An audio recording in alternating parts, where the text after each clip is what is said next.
मेरा नाम है नितिन। आप सुन रहे हैं दास्तान खौफ। अब आप अपनी कहानी मुझे भेज सकते हैं।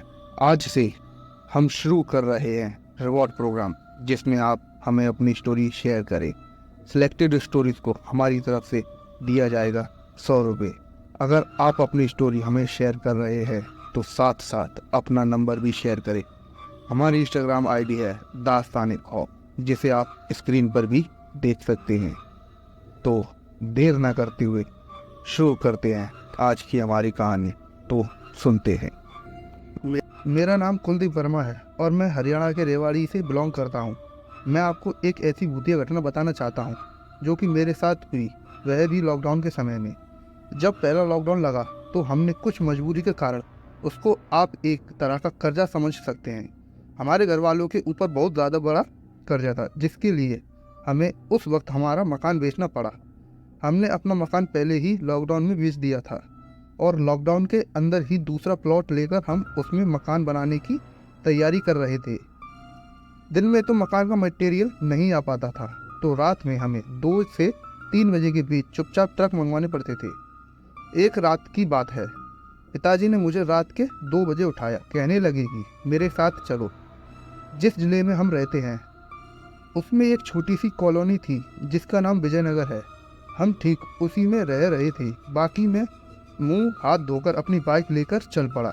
हमने सोचा कि रेवाड़ी के अंदर से जाएंगे तो पुलिस वाले मिल सकते हैं। हमने बाहर से ही जाने की सोची। हम ठीक जैसे ही अपने चौक के अगले चौक पर पहुंचे तो पिताजी ने कहा कि बाइक रोको, हम दूसरे रास्ते से जाएंगे। वह थोड़ा घबराए हुए थे। मैंने पिताजी से पूछा कि यहाँ से क्या हुआ, यह रोड ठीक तो है, यहीं से चलते हैं। मैंने बाइक नहीं रोकी, जो कि मेरी सबसे बड़ी भूल थी। पिताजी ने कहा ठीक है, लेकिन थोड़ा तेज चलाओ। जैसे ही अगला चौक आया तो अचानक से मेरी बाइक स्लिप होकर नीचे गिर पड़ी। असली कहानी यहीं से शुरू होती है। पिताजी ने मुझसे कहा कि उठो और भागो। मैंने कहा मेरा पैर दर्द कर रहा है, क्योंकि मेरा पैर टूट चुका था।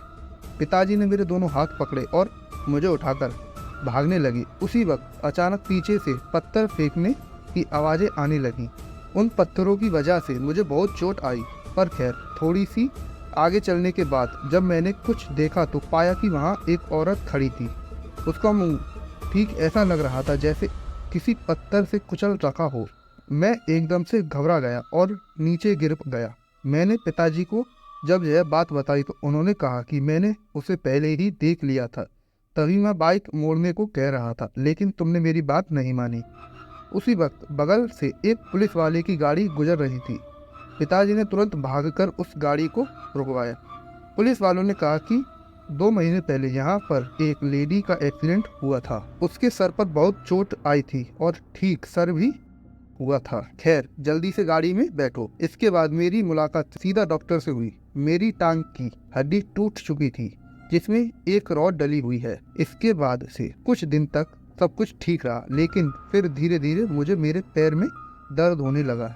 ऐसा लगने लगा कि जैसे मेरे पैर के ऊपर कोई बैठा हुआ है। दिन बीतते गए और मैं धीरे धीरे कमजोर होता चला गया। माँ ने पिताजी से कहा कि कुलदीप काफी दिन से कमजोर होता जा रहा है। पिताजी ने मुझे तुरंत बाबा को दिखाया। बाबा ने दूर बैठे बैठे ही मुझसे कहा कि इस लड़के के ऊपर एक आत्मा का वास है। उन्होंने अपने झोले में से कुछ राख दी और कहा कि एक चुटकी अपने मुंह में डालो।